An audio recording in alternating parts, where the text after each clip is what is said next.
தமிழகம் முழுவதும் 12ஆம் வகுப்பு தமிழ் தேர்வு முடிவடைந்த நிலையில் திருச்சியில் உள்ள ஒரு தேர்வு மையத்தில் மாணவர்கள் தேர்வு எழுதிவிட்டு வெளியே வந்து கொண்டிருக்கின்றனர். இதுகுறித்த கூடுதல் விவரங்களோடு செய்தியாளர் நேரலையில் இணைகிறார்.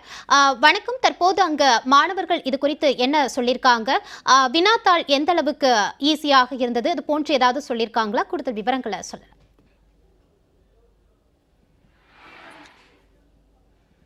இன்று +2 பொதுத் தேர்வு காலை தொடங்கி தற்பொழுது முடிவுற்றது. தமிழ் முதல் தாளான இன்று ஏராளமான பள்ளி மாணவிகள் ஆர்வமுடன் தேர்வு எழுதிவிட்டு தற்பொழுது வந்துகிட்டு இருக்காங்க. நம்ம ஒளிப்பதிவாளர் சுஜய் பிரகாஷ் தற்பொழுது காட்சிப்படுத்திக் கொண்டிருக்கிறார். அதாவது தமிழ் முதல் தாளான இன்று அவர்கள் விடை அனைத்தையும் நன்றாக எழுதிவிட்டு தற்பொழுது வெளியே தங்களது நண்பர்களுடன் தங்களுடைய கேள்விக்கு பதிலளித்தது சரியா என்பது குறித்து தங்களுடைய நண்பர்களுடன் கலந்து ஆலோசித்து வருகின்றனர். இந்த நிலையில நம்முடன் பாப்பா அங்க வாங்க.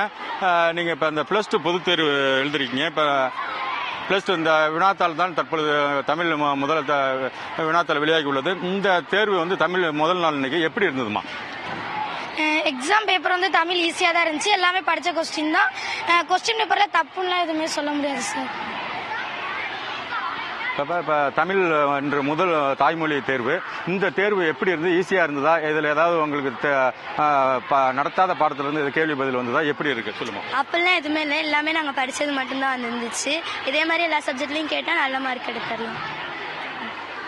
அப்ப இறுதியா ஒரு கேள்வி. இப்ப நீங்க இந்த சேவா சங்க பெண்கள் மேல தேர்வு எழுதிருக்கீங்க. தமிழ் பாடத்துல நீங்க படிச்சதெல்லாம் வந்ததா? எப்படி ஈஸியா இருந்தது? அதை பத்தி கொஞ்சம் சொல்லுமா.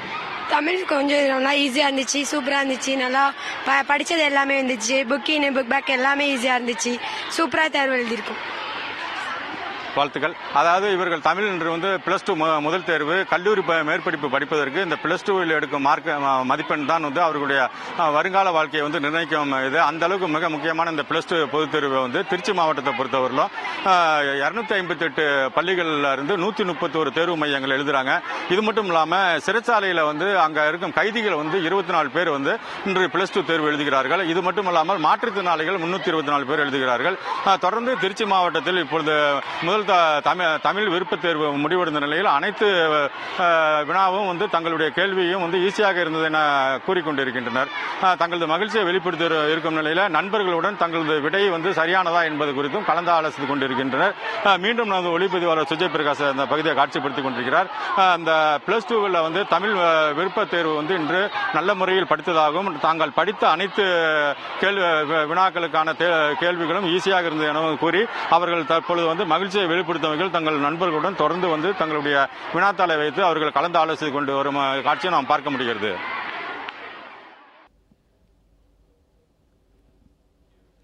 தொடர்ந்து இது குறித்தான விவரங்களை நம்மோடு பகிர்ந்து கொள்வதற்காக நிலையில் இருந்து செய்தியாளர் செல்வராஜ் இணைகிறார். வணக்கம் செல்வராஜ். தற்போது 12ஆம் வகுப்பு தமிழ் தேர்வை முடித்து மாணவர்கள் திரும்பிக் கொண்டிருக்கின்றனர். அவர்கள் இது குறித்து என்ன சொல்றாங்க? விவரங்களை கேட்டறியலாம். நிச்சயமாக மாலதி, 12ஆம் வகுப்புக்கான மொழி தேர்வு என்பது தமிழ் தேர்வு என்பது இன்று காலையில் துவங்கியது. திருநெல்வேலி மாவட்டத்தில் 19,816 பேர் இந்த தேர்வை தங்கள் எழுதியுள்ளார்கள். குறிப்பாக பல்வேறு நடவடிக்கைகள் இருந்தபோதும் இந்த முதல் கட்டமாக இந்த தமிழ் தேர்வை எந்த அளவிற்கு எதிர்கொண்டுள்ளார்கள் என்பது தொடர்பாக மாணவர்களிடமே கேட்போம். அம்மா வணக்கம்மா. இன்னைக்கு 12ஆம் வகுப்புக்கான தமிழ் தேர்வு என்பது எழுதிட்டு வந்திருக்கீங்க. எப்படிமா இருந்துச்சு? ரொம்ப ஈஸியா இருந்துச்சு. நாங்க புக்கின் கொஸ்டின்ஸ்லாம் வரும் எதிர்பார்த்தோம். ஆனா ஈஸியா தான் கேட்டிருந்தாங்க. நல்லாவே அட்டன் பண்ற மாதிரி தான் இருந்துச்சு. சில கொஸ்டின்ஸ் அட்டன் பண்ணல, பட் ஆனால் நாங்க யோசிச்சு அட்டன் பண்ற மாதிரி தான் கொஸ்டின் கேட்டிருந்தாங்க. ரொம்ப ஈஸியா இருந்துச்சு. முதல் நீங்க ஏற்கனவே 10ஆம் வகுப்பான அரசு பொதுத் தேர்வு எழுதிருப்பீங்க. இப்ப கிட்டத்தட்ட 12ஆம் வகுப்புக்கான அரசு பொதுத் தேர்வு எழுதுறீங்க. அதுவும் தமிழ் எழுதும் போது உங்களுக்கு மிகவும் எளிதாக இருந்ததா சொல்றீங்க. குறிப்பாக வேற என்ன, எப்படி நீங்க எதிர்கொள்ள போறீங்க? ஈஸியா 10th கம்பேர் பண்றப்போ 12th ரொம்ப ஈஸியா தான் இருந்துச்சு.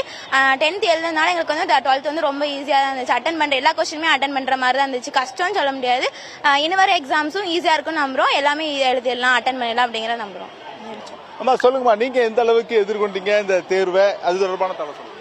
நான் அந்த தேர்வு ரொம்ப கஷ்டமா இருக்கும் போல, எப்படி நான் கொஸ்டின் கேட்க போறாங்க அப்படின்னு நினைச்சேன். நான் எல்லாமே ஈஸியா இருந்துச்சு. மனப்பாட பகுதியோட ஃபர்ஸ்ட் இயர்ல இருந்தா கேட்டிருந்தாங்க. அப்புறம் திருக்குறள் இருக்கட்டும், எல்லா கொஸ்டினுமே ஒரு பொறுத்துக்கு நாங்க படிச்சிருந்தோம்னா அந்த பொறுத்துகளோட ஆன்சர் வச்சு 2 மார்க் கேட்டிருந்தாங்க. ஆனா நல்லா இருந்துச்சு. எல்லா கொஸ்டினுமே அட்டன் பண்ற மாதிரி இருந்துச்சு. இந்த மாதிரி ஈஸியா வரும்னு எதிர்பார்க்கவே இல்லை. 10th கம்பேர் பண்ணும்போது 12th ரொம்பவே ஈஸியா இருந்துச்சு.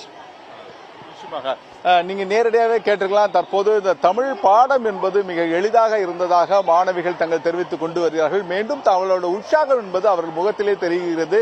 குறிப்பாக இந்த தேர்வு என்பது தங்களுக்கு எளிதாக இருப்பதாகவும், இதே போன்ற அடுத்து வர தேர்வுகளும் இது போன்ற எளிதாக இருந்தால் நாங்கள் மிக சிறப்பாக இந்த தேர்வை எழுதி கொள்வோம் என்று மாணவிகள் தெரிவித்துள்ளார்கள். மாலதி, இதுகுறித்தான நேரலை விவரங்களோடு திருச்சி மற்றும் நெல்லையில் இருந்து இணைந்த இளவரசன் மற்றும் செல்வராஜ் அவர்களுக்கு நன்றி.